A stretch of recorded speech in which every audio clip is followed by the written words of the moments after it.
Hello Lima, brought to you by Good Food Restaurants, home of Happy Days, Beer Barrel, and Old City Pride. Also by Fresh and Faded, Jones Clark Funeral Home, and Lima Pallet Company. It's not a privilege that citizens enjoy if they have earned it or have the ability to afford it. Justice is a right, voted in the first sentence of the United States Constitution. Equal access to the judicial system is one of the pillars on which society is built. Looking back in history, we don't even need to glance to understand the importance of the judicial system, especially if you're Black, poor, or uneducated. The role of judges has changed history. On the backs of public outcry, justices have made Jim Crow laws illegal, discrimination against people based on disability or sexual orientation illegal, even housing discrimination, to name a few. Today, we get to hear from a justice that is not only a position of change in history that she has done, she is also a part of history. Join us as we welcome the first, the Honorable Justice Melody Stewart. Without question, the greatest influence in my life was my mother, who's been gone for about 18 years now, but she was an older parent, raised me by herself, and grew up in the segregated South. So she didn't have much formal education. She went to the segregated schools up to the 7th or 8th grade, but she was self-taught. She read a lot. She acted at Caramoo Theater in the early years. It was after she died, I found out that she got her GED a year before I got my college degree. And I didn't know that, because to hear her or to talk to her, you'd never know she wasn't formally educated. Unfortunately, she never got to see me be a judge. She never got to vote for me either as a judge, but I believe she knows, and my success is largely pinned on her shoulders. Hello, Lima. It certainly is a pleasure to have you here, Justice. Thank you for having me. I was thinking, as I got an opportunity to kind of do some research on you, this first question is something that I was kind of thinking about that was important to me, and I hope it's important to the viewers. I'm going to ask you this. Somebody who has been inspirational, somebody that has done things beyond what I think I've been able to grasp, is a lady that I want you to tell me about, your mother. Can you, as I read about you and hear about you, I can't help but think the shoulders that you stand on, and it'd be important for the community to know about this lady who is a change agent. Well, and I appreciate that recognition. My mother, as I'm sure a lot of people's mothers are, it was a very important, influential woman in my life. My mother grew up in the segregated South, and so the Negro schools then only went up to the 8th grade. But you would have never known that talking to my mother, because she was a self-taught, self-read woman. She taught me to play Scrabble when I was about 7 or 8 years old, and I still love the game to this day. And actually, I don't think I even beat her until I got into college. And so, although she lacked formal education, she was an educated woman. She was a master at doing crossword puzzles. She read and wrote poetry, exposed me. She taught me the love of musical theater. And although we would have the Motown sound and Ray Charles and Aretha Franklin playing in our household on the record player, we also had Chopin and Bach and Beethoven playing. And that probably, yeah, it was probably the impetus for my, studying music. And I can't recall my mother raising her voice. My mother didn't swear, and not to be disparaging of anybody who does, but it was just a household that she always kept safe, and she was my certainty in a very uncertain world. And I was always her primary, I was of primary importance in her life. So my education and my upbringing, and she taught me respect for all people, and she taught me to leave a place better off than it was before I got there. And correct me if I'm wrong, Justice, but you raised by a single mother. Correct. And your older sister studied law. She did. How does a single mother, and I think it's important for the community to know that you could be a single mother and make these kind of a difference, Justice, in the impact of your child. How was she able to Where did that come from, I wonder? That's correct. And my mother and her husband divorced when my older sister was young, and so she ended up raising my sister primarily by herself too. And I was raised by a single mother and raised as an only child because my older sister and I are so far apart in age. We're almost 19 years apart in age. So my older sister was in law school when I was in high school. She graduated from high school when I was born, so we never really lived in the same house. Yet my mother still had those same values, that education was key, that you do your job well. But you're talking the 40s and the 50s, she was thinking that concept. Well, absolutely. I mean, my sister went to law school in the 70s. I went to law school in the 80s because my sister had other careers. My sister started law school when she was in her early 30s. So that's a little later for traditional law students. She started law school, took and passed the bar, got married, and had her first child all at age 35. So the late 90s was a busy time for her. And looking at what she did too, most people think, oh, you became a lawyer because your sister did, and I didn't really. I actually resented the fact that she was in law school because I was in high school and I thought she should be bonding with me, her little sister, right? But she worked and she went to law school in the evening, and wasn't real keen on my going to law school for whatever reason. I never really asked her about it. But I ended up going kind of on a whim and applied to law school. Didn't necessarily have judicial or legal aspirations or lawyer aspirations, let alone judicial, but yet here I am. And as you passed to that whole pillar of success, your mother unfortunately passed away and was never able to vote for you for justice. Yeah, that was hard. She was very ill, had a neurological disease, and was in a nursing home by the time I first ran for the Court of Appeals back in 2000. And ironically, she died the morning of my first fundraiser.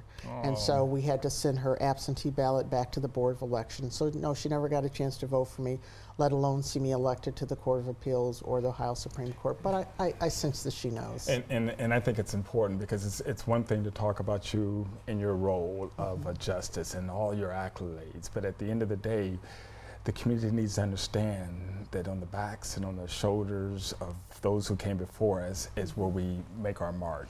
It is. It's important, I think, to know that you don't have to be formally educated or wealthy to leave a positive impact on your child. So let me stop you there. And I don't want to get, we've got a lot of things to talk about, but you didn't know your mother had her GED until you fell across it. Can you, I find that. It is. My mother, I should have known because I knew she went to school in the segregated South. I knew she only went up to the 8th grade. But I guess I assumed when she moved north that she went back to high school or that she got her GED because, again, my mother was well-read, self-taught. She helped me with my homework. And she just would not allow the fact that the school system inhibited her from going forward to stop her efforts. And she even took college courses, but it wasn't until after she died, going through some of her belongings and things, I found that she did not get her GED until a year before I graduated from college. She was already in her 60s. You stumbled across it. I stumbled across it, exactly. That is just interesting and fascinating. And as she kind of pushed you, you came from a Catholic school, all girls in what I call not the best part of Cleveland. But she worked to pay your tuition for the Catholic school. That's correct. And I think you ran for class president. Was that part of, I mean, how does... Well, actually, student council, school president. I grew up, I was born in the Huff area of Cleveland. And for those of you who know civil rights history, Huff was a tough time in the 60s and 70s. It's where riots were. I remember the National Guard coming down the street and the trucks and the tanks. And my mother saying, get away from the window, back away from the window. Is that right? Sure, and so then we moved to East Cleveland, which was a beautiful suburban community back then, and a community now is unfortunately struggling financially too. We always lived in rental properties. We always lived in apartment buildings, to be specific. And yet when we left each place, it always looked better than it was. The unit looked better than it was before we got there. Because my mother's philosophy was, we don't own it, but it's our home, so you still keep it nice. And that was the lessons that were always instilled in me. So when I became an adult and rented, that was my motto too.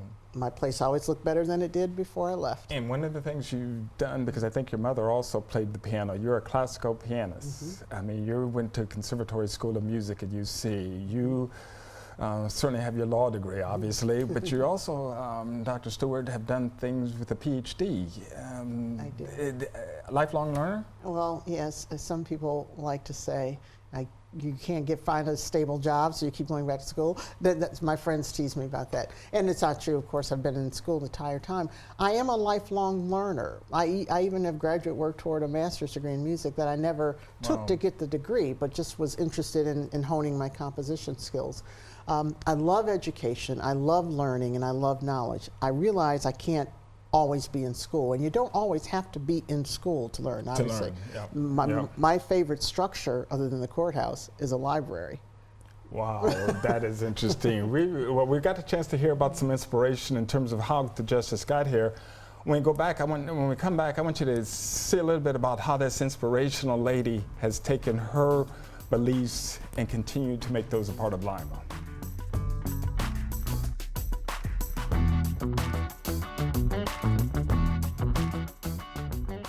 From early in the morning when the Happy Days stores open, turn the grills on, get the coffee turned on. Across town, the beer barrels, there's a lot of prep work that has to be done. Sauces being prepped on the stove. At Old City Prime, everything's from scratch. I think the culture in our company is that we care about our people, and in return, our people care about our customers. Thank you so much to all of our team that's worked for us, and thank you so much to all the communities that we're in for being such great customers.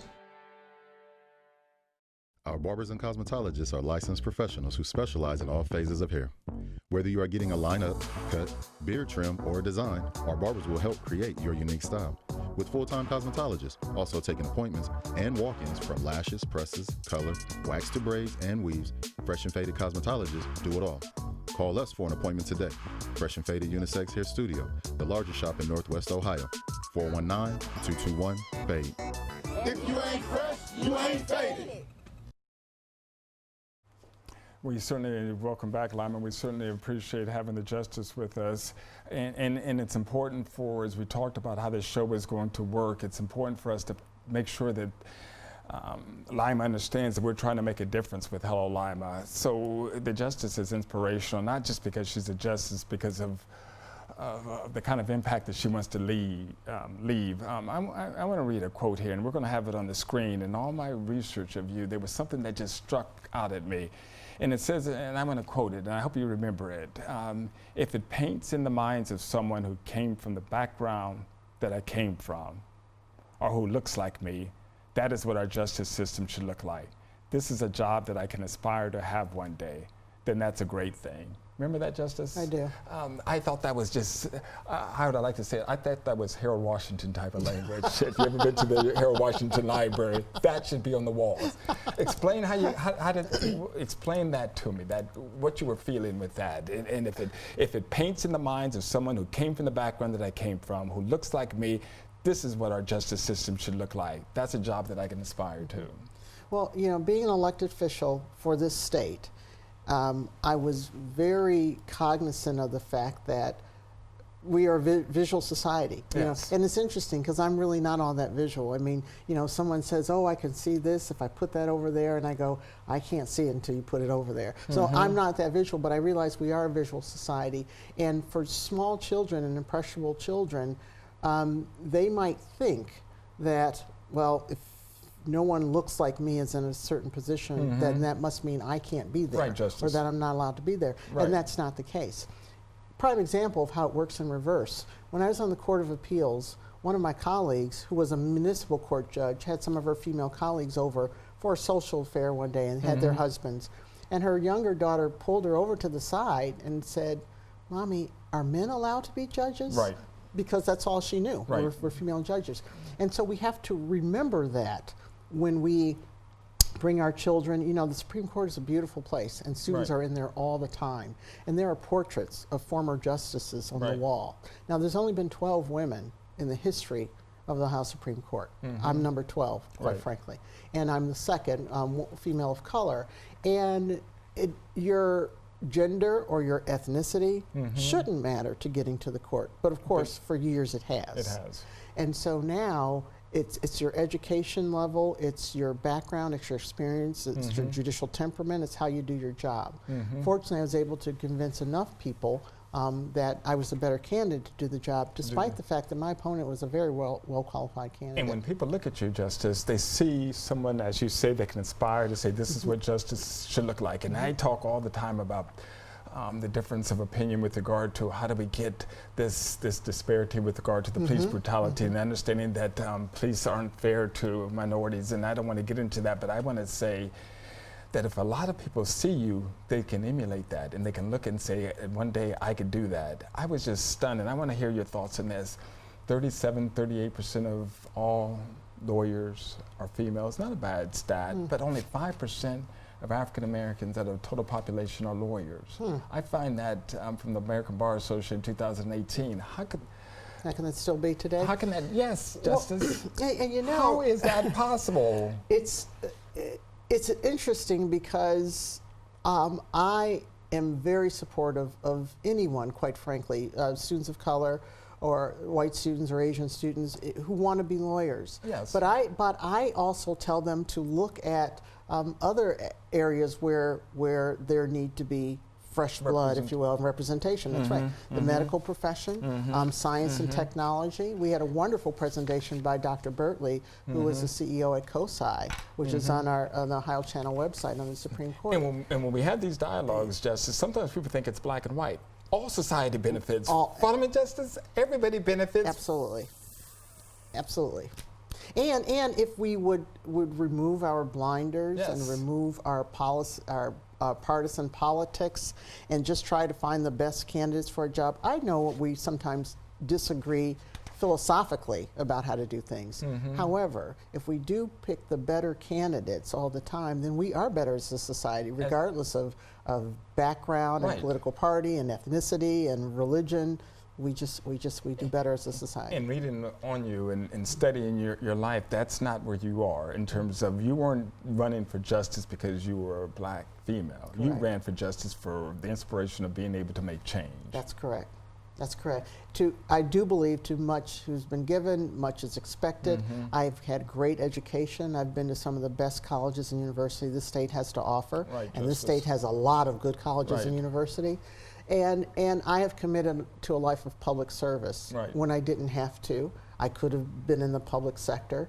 But I love being an Ohioan. I love helping to make people's lives better, and I do so from the small area where I serve.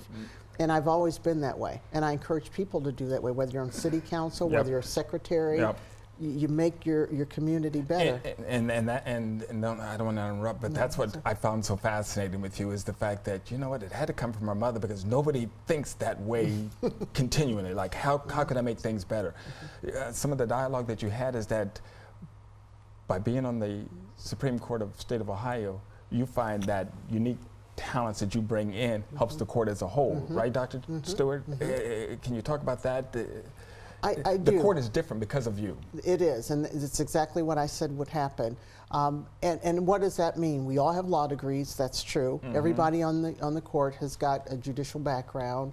You know, my colleagues and I, when we are conferencing, we try to make the best decisions, but we also have to keep in mind that there are people behind those decisions, and we have to be sure that our own implicit biases, and we all have them, everybody has them, that they don't creep into our decision making, and so there are checks and balances. Nobody in that room, in that conference room, has the background that I have. Nobody grew up in the Huff area of Cleveland like I did. Nobody, I would venture to say I might be the only one that came from a single parent household, and so we bring our backgrounds and our perspectives to our jobs, but also my social science background helps me to ask the right questions. Your PhD is in social science and social policy welfare.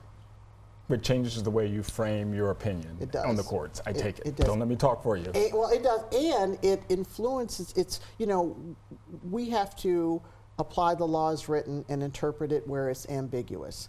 But that background also helps me to look at some unintended consequences of some of our laws and our legislation. And although I might not be empowered to change it right there, I am empowered to write about it. And I want to, I hope I get this in.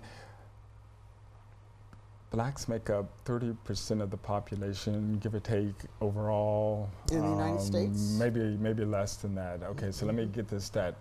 70% of the penal institution is represented by blacks and Latinos and poor and uneducated. Do you think, Justice, without putting you on the spot, that as I get my stats right, that there's a difference in the way people view people as they come to the courts? I have no question. There's no doubt in my mind that that happens. And I am not saying white judges and minority defendants. That's I'm right. saying judges Yes.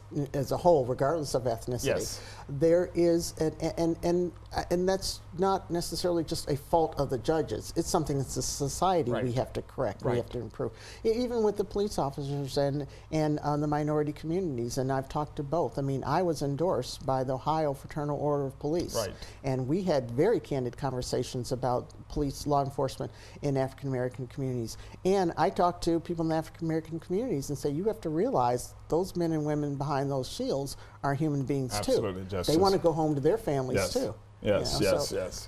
It's education, I think, on both parts. Has it been something that you've always wanted to do as far as running for office, or did No. you just... No. I'm talking about the Supreme Court. Nope.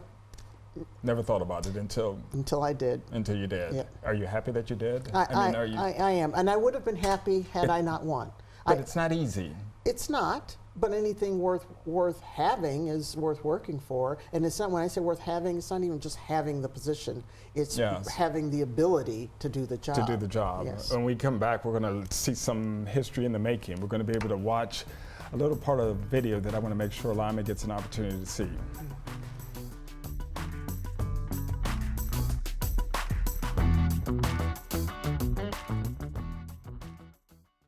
We at Lima Pallet Company thank you, Lima.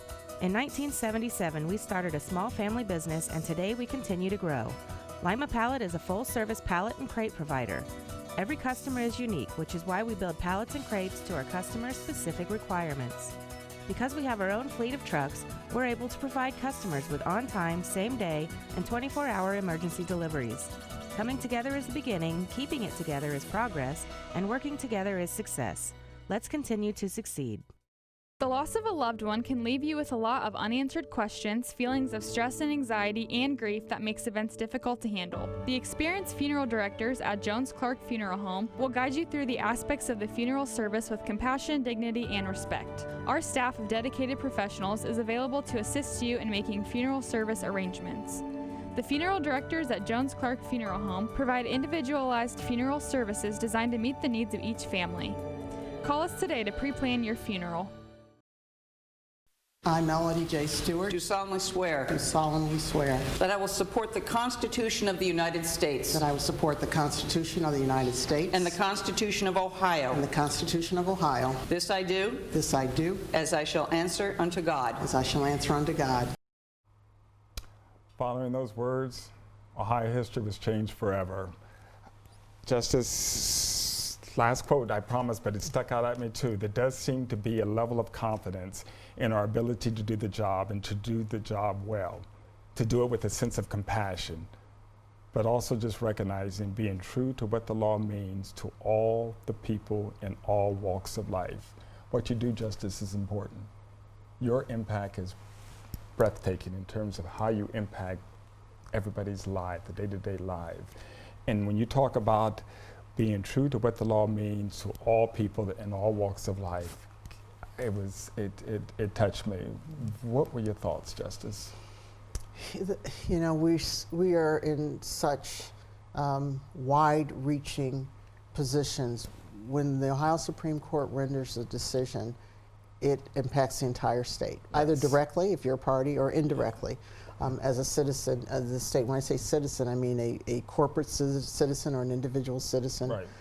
And so I think we have to be mindful of that reach, mindful of that scope, mindful of, and that's where when I talk about when we write separate opinions. Right, Justice. When I'm in the minority of a decision, you know, it's got to be 4, 5, 6 or majority. When I'm in a minority opinion, I get to then say how I perceive this law will have a negative impact somewhere, some group of people, business, you know, the agricultural community, et cetera. And I think it's my responsibility to do that.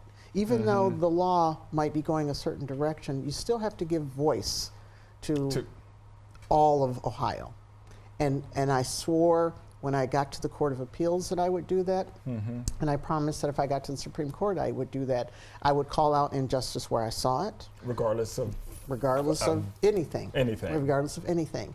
I would recognize how I believe a decision might have a negative impact going forward on some industry. And that's just a little nugget, so maybe it's helpful to the General Assembly somewhere down the road. Maybe it's helpful for local communities.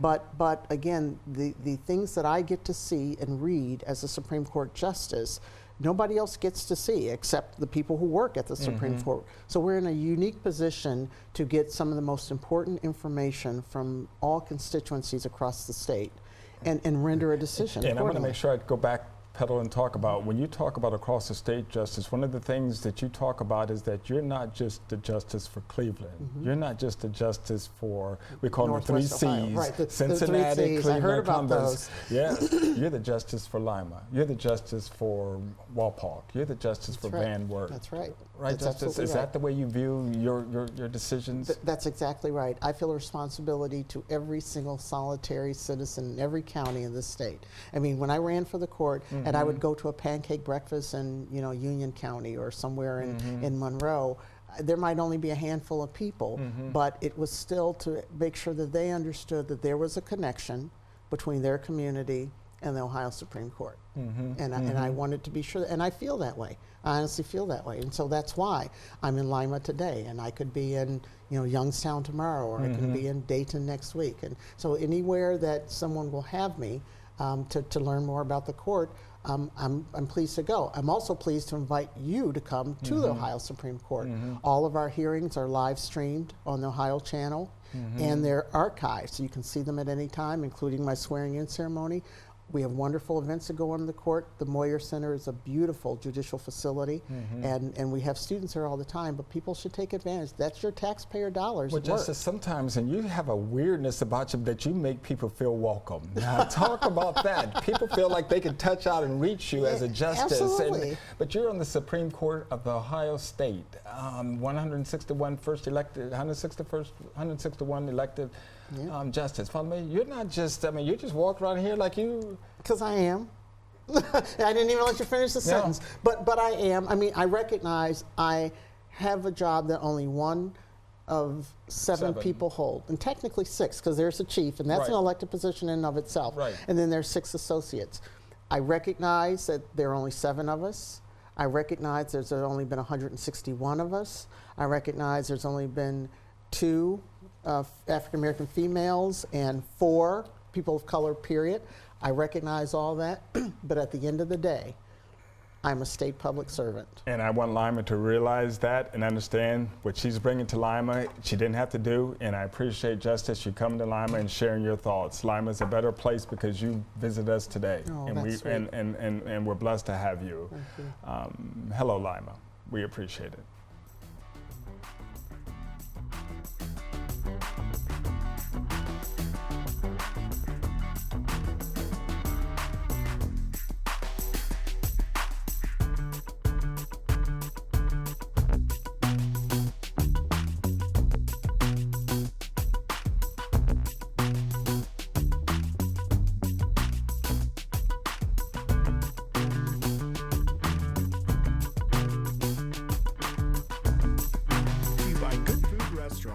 Home of Happy Days, Beer Barrel, and Old City Pride.